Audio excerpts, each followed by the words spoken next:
नमस्कार मंडळी, श्री स्वामी समर्थ। नरक चतुर्दशी म्हणजे आपण त्याला छोटी दिवाळी म्हणून साजरी करत असतो। नरक चतुर्दशीच्या दिवशी आपल्याला अभ्यंग स्नान उठण्याने का करायचं आहे, उठण्याने आंघोळ का करायची आहे, त्याचं किती महत्त्व आहे, यासोबतच नरक चतुर्दशीच्या दिवशी आपल्याला एक फळ पायाच्या अंगठ्याने फोडायचं असतं। त्यामुळे आपल्या जीवनातल्या वाईट गोष्टींचा नाश होतो आणि मुळातच नरक चतुर्दशी हा दिवस कसा साजरा करायचा, कुठल्या सेवा करायच्या, काय करावं काय नाही, ही संपूर्ण माहिती मी तुम्हाला आजच्या या व्हिडिओमध्ये देणार आहे। नरक चतुर्दशी साजरी केल्यामुळे, त्या दिवशी सांगितलेल्या या गोष्टी केल्यामुळे नरकापासून आपल्याला मुक्ती मिळत असते। या तिथीला छोटी दिवाळी असं देखील म्हटलं जातं। नरक चतुर्दशीच्या दिवशी अभ्यंग स्नान करतात, घरात सगळीकडे दीप पंथ लावतात, घर प्रकाशाने या दिवशी उजळवून टाकतात आणि या दिवशी जो उशिरा उठतो तो नरकात जातो अशी देखील समजूत आहे। त्यामुळे आपल्याला सगळ्यांना लवकर उठायचं आहे आणि अभ्यंग स्नान जे आहे तर ते देखील करायचं आहे। सोमवार दिनांक 20 ऑक्टोबर रोजी नरक चतुर्दशी आहे, तर त्या दिवशी अभ्यंग स्नानाचा शुभमुहूर्त हा पहाटे 5:13 पासून ते सकाळी 6:25 पर्यंत अभ्यंग स्नानासाठी शुभमुहूर्त आहे। यानंतर बघा, नरक चतुर्दशीला आपण उठणे लावून आंघोळ करतो। उठण्याचं काय महत्त्व आहे, तर मनुष्य हा कोणत्या ना कोणत्या प्रकारे आपल्या जीवनामध्ये नरकवास भोगत असतो। कोणाच्या घरामध्ये आजाराचा नरक, तर कोणाच्या घरामध्ये कटकटींचा नरक, कोणाच्या घरामध्ये आर्थिक नरक, अशा प्रकारचे अन्य नरक मनुष्य भोगत असतो। आणि या दिवशी जर आपण उठणे लावून आंघोळ केली तर आपल्या शरीरावर चाललेल्या नरकाचा गंज निघून जातो। आपले मन, आत्मा, शरीर हे पवित्र होतं आणि जिथे पवित्रता असते तेथे परमेश्वर असतो।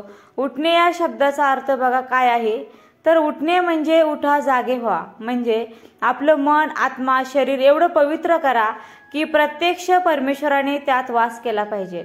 आणि म्हणून या दिवशी उठणे लावून आंघोळ करण्याला खूप महत्त्व आहे।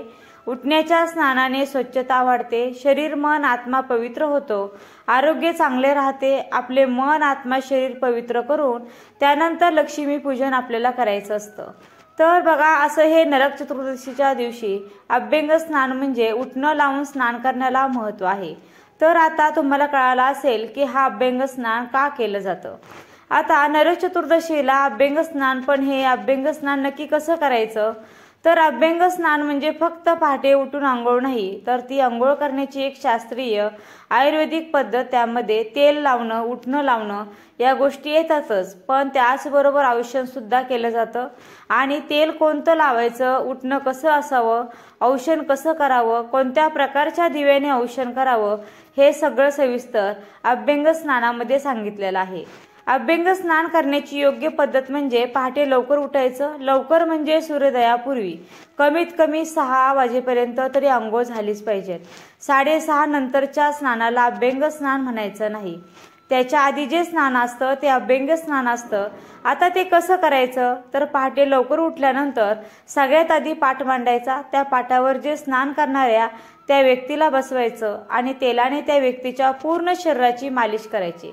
आता तेल कोणतं वापरायचं, तर तिळाचं तेल सगळ्यात आरोग्यदायी आहे। आपण आता हल्ली बाजारातून सुगंधी तेल विकत आणतो, बरोबर, पण त्या तेलामध्ये अनेक प्रकारचे हानिकारक केमिकल्स असतात। तुम्ही तिळाचं तेल घेऊ शकता, खोबऱ्याचं तेल घेऊ शकता, त्यामध्ये भीमसेनी कापूर टाकू शकता, म्हणजेच त्याला सुगंध सुद्धा छान येतो। तसेच तुमच्याकडे वाळा सुद्धा तुम्ही त्या तेलात टाकू शकता, गुलाबाच्या पाकळ्या घालू शकता आणि हे सगळं घालून ते तेल चांगलं उकळलं की सुगंधी तेल तयार। आणि इतकं सगळं नसेल करायचं तर फक्त साधं तिळाचं तेल घेतलं तरी सुद्धा चालणार आहे आणि त्या व्यक्तीला पाटावर बसवलं। पण मध्येच एक सांगायचं राहिलं, रांगोळी काढायची बरं का त्या पाटाभोवती, सुंदर छानशी साधी सुटसुटीत रांगोळी त्या पाटाभोवती नक्की काढायची आहे। आणि आता करायची तेल मालिश। आता हे तेल मालिश करताना हलक्या हाताने अगदी 5-10 मिनिटं डोक्याला, कानाच्या मागे, तळ हात, तळ पायांना व्यवस्थित मालिश करायची आणि ते तेल शरीरामध्ये छान मुरलं पाहिजे। अभ्यंग स्नान फक्त आंघोळ नाही, तर तो एक धार्मिक विधी आहे। शांत चित्ताने वेळ घेऊन करावा आणि तो आरोग्यदायी सुद्धा आहे। आता तेल लावून झालं की मग येतं उठणं। तर ती व्यक्ती आंघोळीला गेली की तिला उठणं लावणं, आंघोळ करणाऱ्या व्यक्तीने उठणं संपूर्ण अंगाला लावायचं. पण आता हे उठणं कसं लावायचं, तर अगदी नैसर्गिक घटकापासून सरळ साध्या पद्धतीने घरच्या घरी उठणं बनवायचं. घरच्या घरी उठणं कसं बनवायचं, तर बघा त्यामध्ये मुलतानी माती घेऊ शकता, चंदन पावडर, हळद, संत्रा पावडर तुम्हाला दुकानामध्ये सहज मिळेल.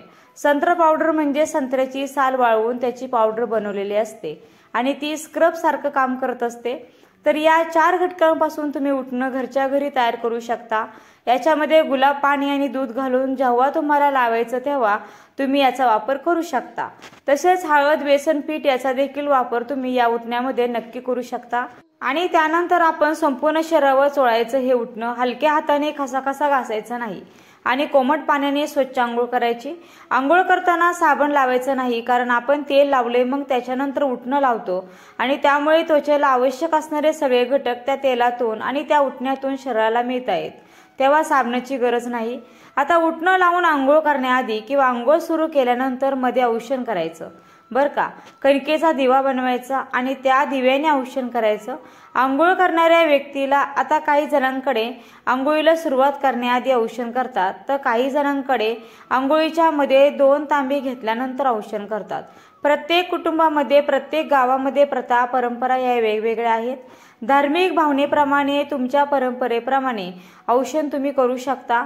औषण करताना मात्र कणकेचा दिवा घरातल्या प्रत्येक व्यक्तीच्या नावाने वेगळा हा बनवायचा आहे. एकाच दिव्याने सगळ्या कुटुंबातल्या व्यक्तींना औषण करायचं नाही.